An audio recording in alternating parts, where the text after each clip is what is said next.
गहरी रिसर्च देखिए उनकी। वो लोग विजन लेकर मेहनत करते। वेल एजुकेटेड कोई है इस धरती पर, कोई कौम आज की तारीख में? यहूदी सबसे बड़ा पढ़ा लिखा कौन? यहूदी। इक़रा पर अमल करने वाला मुसलमान कम। हमारे बच्चे 15 साल की उम्र के, पूछ लीजिए वजू में कितने फराइज हैं। They are not able to tell any person कि कितने वजू में फराइज नहीं बता पाएंगे।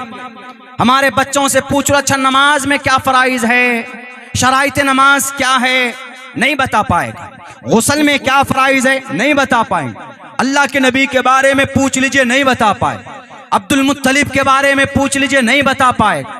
ख्वाजा अब्दुल्ला के बारे में, अब्दुल मुत्तलिब के बारे में पूछ लीजिए, नहीं बता पाएगा। आमिना के बारे में पूछ लीजिए, नहीं बता पाएगा। मोहम्मद रसूलुल्लाह के अज़वाज मुतहरात के बारे में पूछ लीजिए, हमारा जवान नहीं बता पाएगा। आज पूछ लो जवानों से कि जवान फिल्म कितनी कलेक्शन की, ये आपको बता देंगे एक हफ्ते में फला करोड़ फला लाख इतने पैसे जमा हो गए।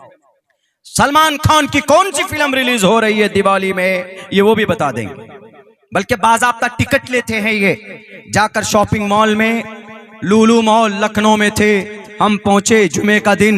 वहां पर एक आदमी बोलता है फोन करके, मैं जरा लुलु मॉल आया हूं और फर्स्ट शो देख कर जाऊंगा। ये है हालत मुसलमानों की। ये नहीं कि जुमे का दिन है नमाज पढ़ूंगा।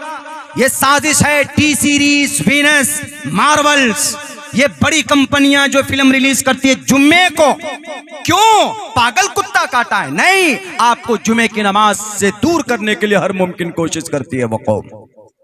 और हम समझते नहीं, हमारे नौजवान जुमे के दिन पहला शो लड़ झगड़ कर, सर फटव्वल हो, कुछ भी हो, टिकट लेकर के भाई इंटर द वो नरक चले जाते हैं, वहां घुस जाते हैं और 2.5 घंटा 3 घंटे तक वक्त बिताकर वहां से निकलते फिल्म देख करके हमारे नौजवान। ये है यहूदी बच्चों से पूछो क्यों पढ़ते हो, क्या विजन है? फेसबुक थमा दिया आपके हाथ में मार्क जुकरबर्ग ने। 40 साल उम्र भी नहीं है उसकी, फेसबुक में लगा दिया आपको। पूछे मार्क जुकरबर्ग, अजीब नाम है, पूछिए कि तुम्हारा do you have any kind of ID in Facebook, तुम्हारा कोई पेज है, तुम्हारा कोई फेसबुक आईडी है? वो कहेगा कि no I don't use Facebook, हम फेसबुक यूज नहीं करते। जो उसका फाउंडर है उसकी आईडी नहीं। व्हाट्सएप पे लगा दिया आपको कौन? यहूदी। इंस्टाग्राम पे लगा दिया आपको कौन? यहूदी। हर मैदान में यहूदी, हर मैदान में यहूदी। आखिर क्या है? सबसे ज्यादा मेहनत तालीम पर आज की तारीख में कोई कौम कर रही है तो वो यहूदी कर रही है। और यही वजह है कि यहूदी एजुकेशन के मामले में बहुत आगे हैं। वो शादी नहीं करेंगे, बाल सफेद हो जाएंगे, लेकिन वो एजुकेशन पर मेहनत करते। वो धर्म पे भी मेहनत नहीं करते कि हमको मरने के बाद जन्नत जाना है कि जहन्नम जाना है, इस पे भी कम फोकस करते हैं वो। लेकिन वो नस्ल पर मेहनत करते हैं, मौजूदा वक्त पर हम कैसे सुपर पावर बने, इस पर मेहनत करता है वो। इक़रा पर अमल करने वाला कौन? यहूदी। यही वजह है कि आज यहूदी पूरे आन बान शान के साथ पूरी दुनिया में हुकूमत किसी की है तो यहूदी की है। नहीं है। 25,000 टन बारूद पिछले 1.25 महीने में गजा में गिरा चुका है। 25,000 टन बारूद गिरा चुका है। पूरी दुनिया एक तरफ, ये पिद्दा सा मुल्क एक तरफ। इसको पता है कि अरब का कोई शेख आकर उनके हाथ को रोकने वाला नहीं है। क्यों? उसको पता है कि डॉलर पर मरते हैं ये लोग गुलाम हैं, पैसों से खरीद लिया इन अरब। ताज्जुब है, मुल्क इसराइल के 22 जो राजदूत हैं मुल्क इसराइल में, अरब कंट्री के, सिर्फ 2 कंट्री ने वापस बुलाया अरब कंट्री ने, बाकी 20 के 20 अपना कासिद वहीं पर रखा हुआ। ये देख लीजिए कितना बड़ा दिल का रिश्ता, बेवफाई नहीं कर सकते। मेरे भाइयों, मेरे माइनॉरिटी के लोगों, मुसलमानों, तालीम पर काम करो। ये जो मदरसा है इसका बाकी रहना जरूरी। आप कहेंगे कि मौलाना दुनिया में तरक्की करने के लिए हमें कुछ दुनियावी तालीम हासिल करना जरूरी है। मेरे भाइयों, तफसील तलब है, वरना मैं आपको बताता कि जहां मदरसा वहीं पर दुनिया की सारी तालीम दी जा रही थी। 1885 तक सारी तालीमात सारी चीजें वहीं पर एक मदरसे के छत के नीचे। मौलाना कासिम नानोतवी कोई लंबा अरसा नहीं गुजरा, बहुत बड़े मैथमेटिशियन थे, बहुत बड़े हिसाबदां थे, बहुत बड़े फलसफी थे। मौलाना कासिम नानोतवी, कासिम दारुल देवबंद के बानी। एक सवाल ऐसा आया अंग्रेज के दफ्तर में, किसी की हिम्मत नहीं थी कि उसको हल कर दें। मौलाना कासिम, मौलाना अब्दुल रशीद गंगोही, ये दोनों साथी थे। मौलाना ममलूक अली नागर इनके उस्ताद हैं। अरबी मदरसा दिल्ली सरकारी गवर्नमेंट यानी अंग्रेज के अंडर में वो इदारा चलता था। जब ये सवाल हल नहीं हुआ मैथ का, हिसाब का, तो पूरे मदरसे में शोर हुआ कि एक मसला आया है जो हल नहीं हो रहा है। मौलाना कासिम नानोतवी के पास पहुंचा। कहा गया 5 मिनट से पहले कासिम नानोतवी में चुटकियों के अंदर सॉल्व करके दिखाया। अंग्रेज ने देखा कि अरे ये इतना आदमी हाइट कम फाइट बहुत ज्यादा लग रहा है, इनको रख लो, बड़ा फायदा होगा। प्रपोजल दिया गया, कासिम नानोतवी तुम्हें यहीं पर रहना है दीवान में, तुम्हें यहीं पर काम करना है दफ्तर में, सरकारी दफ्तर में, क्या तुमको कबूल है? उन्होंने उस वक्त का हम जवाब नहीं देते, लेकिन बाद में उन्होंने सोचा कि अगर मैं नौकरी करता हूं यहां पर तो हम इनके मर्जी के मुताबिक हमें काम करना होगा, लेकिन हमें देश को बचाना है और अपनी शरीयत को बचाना है, मदरसों को बाकी रखना।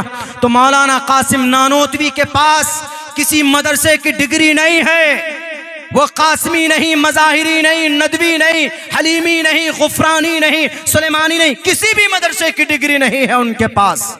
लेकिन भारत के अंदर एक कम उम्र आलिम दीन, पतले थे, दुबले पतले, लेकिन अंग्रेज देखता था तो बदन के रोंगटे खड़े हो जाते थे। वो मौलाना कासिम नानोतवी किसी मदरसे से सर्टिफिकेट लिए हुए, लेकिन मैथ के अंदर इतनी बड़ी सलाहियत थी कि अंग्रेज जैसा पढ़ा लिखा भी उनके तलवे चाटने पर मजबूर हो जाता था कि मौलाना आपसे दरखास्त करते हमारी नौकरी कबूल कर लो। मौलाना ने कहा कि लात मारता हूं तुम्हारी नौकरियों में। आज जो तुम्हारे पास ये पुलिस की लाइन है, ये किन की दी हुई? हजरत अबू बकर सिद्दीक की। आज जो डीएम बनता है, डीएम समाहर नाले जाते हैं ना, कलेक्ट्रेट, ये कलेक्ट्रेट को इजाद किया उमर फारूक ने। आज जो सर्किट हाउस होता है शहरों के अंदर, आज होता है जहां पर एमपी एमएलए जाकर आराम से अपनी जिंदगी रात बिताते हैं, जिंदगी बिताते। ये कलेक्ट्रेट का कॉन्सेप्ट दारुल अमाना के नाम पर उमर फारूक ने इजाद किया था। इनको छोड़िए जनाब, रजिस्ट्रार ऑफिस में जाकर रजिस्ट्री करते हैं, हर किसी की रजिस्ट्री होती है। आज तो आधार कार्ड बनकर के आया है, केवाले की शक्ल में रजिस्ट्रार ऑफिस है। इन तमाम चीजों का दारुल दीवान के नाम से उमर फारूक ने इसको नाफिज किया था। ऐसा नहीं, दुनिया गुलाम है उमर फारूक रजी अल्लाह ताला अन्हु के इन किरदार और कैरेक्टर की। उन्होंने कुरान को असली रूह को सामने रखकर इज्तिहादी उसूल के बुनियाद पर जो जायज़ है इस्लाम में, अल्लाह के नबी अलैहिस्सलातु वस्सलाम की पूरी जिंदगी को सामने रखकर उमर फारूक ने दुनिया को यह कॉन्सेप्ट दिया था। दुनिया के अंदर ब्लॉक किनका बनाया हुआ, तहसील किनका बनाया हुआ, किनके हैं ये फौजी छावनियां किनकी बनाई हुई, ये कॉन्सेप्ट कहां से आया? उमर फारूक ने बनाया था। और जनाब टाउन प्लानिंग, शहर को बनाना, अभी उत्तर प्रदेश के लाल बुजक्कर नया शहर बना रहे हैं, कहां पर? वहां ग्रेटर नोएडा के अंदर में। ये प्लानिंग, सिटी प्लानिंग किनकी थी? उमर फारूक की। कूफा और बसरा और शहर मूसल को किसने बनाया? उमर फारूक ने। मौलाना अबुल कासिम नानोतवी ने कहा लात मारता हूं, हमारे पूर्वज ने बहुत किया है, तुम्हारी नौकरी नहीं चाहिए। मौलाना कासिम नानोतवी ये बड़े अकाबिर कहां से निकले? मदरसों से पढ़ कर के निकले थे। लेकिन इनके बारे में उलमाए हजरात उलमाए किराम के बारे में ये रूमर फैलाया जाता है कि नहीं, ये उलमा तो जिहादी थे। जिहाद किसको बोलते? मेरे हिंदू भाइयों, जिहाद कोई आदमी पर हमला होता है, उसके घर पर, उसके मुआशरे पर, उसके समाज पर, तो उस हमले का मुकाबला करना, जवाब देना, उसको जिहाद कहा जाता है। जो असल में आप लोगों को जो जिहाद समझाया जाता, किसी निहत्थे को मारना जिहाद नहीं है, किसी निहत्थे को मारना सेल्फ डिफेंस नहीं है। और दुनिया गूंगी और बहरी है, दुनिया बेवकूफ है। मैं 100 मर्तबा कसम खाकर बोलूंगा। क्यों? मुसलमान, इनका कुरान, इनकी शरीयत, इनका मदरसा, इनका मकतब जहां कुरान की तालीम दी जाती, ये टोपी, ये दाढ़ी देखकर फौरन फतवा लगा दिया जाता कि ये मुसलमान है, मदरसे में पढ़ते हैं, ये तो आतंकवाद होंगे, दहशतगर्द होंगे। मकतब में तालीम दी जाती है, दहशतगर्द होंगे। नहीं मेरे भाइयों, दहशतगर्द कौन है? इस्राइल दहशतगर्द है। उसके पीछे इस्राइल नवाज, उसका दोस्त अमेरिका दहशतगर्द है। यही नहीं, 1945 में सबसे बड़ा जल्लाद इस धरती का, आज तक दुनिया के अंदर एटम बम किसी ने इस्तेमाल किया है। नागासाकी और हिरोशिमा के अंदर जापान में अमेरिका ने गिराया था 1945 में। कम से कम 80,000 आदमी मिनटों के अंदर भूसा बन गए थे। यह अमेरिका दहशतगर्द है। मासूम इंसानों के खून से होलियां खेलना, उसको दहशतगर्द बोलते। पिछले 1.25 महीने में गजा के अंदर 25,000 लोगों को मौत के घाट उतार दिया है इस्राइल ने। दुनिया नहीं कहती कि इस्राइल तू दहशतगर्द है। क्या गुनाह है गजा के मासूम बच्चों का? क्या गुनाह है वहां की औरतों का? क्या गुनाह है वहां के बूढ़ों का? अरे आपको लड़ाई करना है, हमास के नौजवानों से लड़ो, उन फौजियों से लड़ो, रात दिन लड़ो, लड़कर मर जाओ, हमें कोई सरोकार नहीं। लेकिन 1 साल का बच्चा क्या बिगाड़ता है? औरतें क्या बिगाड़ती? इनसे भी बड़े मुजरिम कौन? ये मिस्र है।